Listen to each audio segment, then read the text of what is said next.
গণঅভ্যুত্থানের মধ্যে আমরা ফ্যাসিস্ট সরকারকে উৎখাত করতে পেরেছি এবং ফ্যাসিস্ট হাসিনা বাংলাদেশ থেকে পালিয়ে গেছে। আজকে বন্ধুরা একটা অন্তর্বর্তীকালীন সরকার, এই সরকার আগামী ফেব্রুয়ারি মাসের মধ্যে নির্বাচন দিতে প্রতিশ্রুতিবদ্ধ। আমরা এই সরকারকে সবসময় সহযোগিতা করেছি।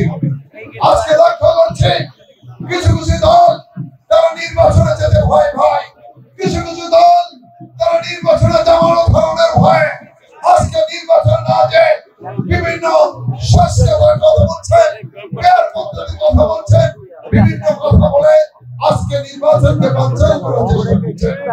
আমরা বলতে চাই বন্ধুরা আমার, আজকে আমরা বলতে চাই বিএনপি দেশের মাটি অংশগ্রহণ, বিএনপি দেশের মানুষকে বিশ্বাস করে, বিএনপি দেশের মানুষকে ভালোবাসে, তাই দেশের মানুষকে সঙ্গে নিয়ে আগামী ফেব্রুয়ারির নির্বাচনে অংশগ্রহণ করতে চায়। আর যারা বিদেশের ইঙ্গিতে রাজনীতি করে তারা এই নির্বাচন যেতে ভয় পায়। আজকে আমরা বলতে চাই যারা পেয়ারের কথা বলছেন তারা ফ্যাসিস্ট সরকারকে পুনর্বাসনের জন্য আজকে পেয়ার পদ্ধতির কথা বলছেন।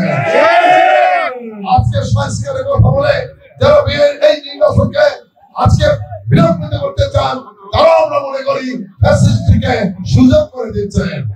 আজকে তাই আমরা বলতে চাই প্রিয় বন্ধুরা আমার, আগামী নির্বাচনের জন্য এখন থেকে আপনাদের প্রস্তুতি নিতে হবে, ঘরে ঘরে যেতে হবে, ধানের শীষের কথা বলতে হবে, জিয়া রহমানের কথা বলতে হবে, খালেদা জিয়ার কথা বলতে হবে এবং আমাদের প্রিয় নেতা তারেক রহমানের কথা বলতে হবে।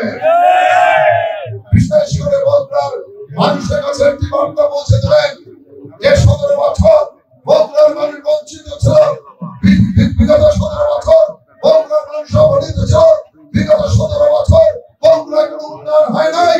একমাত্র জিয়া পরিবার যদি রাষ্ট্র ক্ষমতায় আসে তবে এই বগুড়ার উন্নয়ন সম্ভব। কারণ বিগত দিনগুলোতে আপনি দেখেছেন বগুড়ার যা উন্নয়ন হয়েছে জিয়া পরিবার করেছে, খালেদা জিয়া করেছে, তারেক রহমান করেছে, আর কেউ উন্নয়ন করে নাই।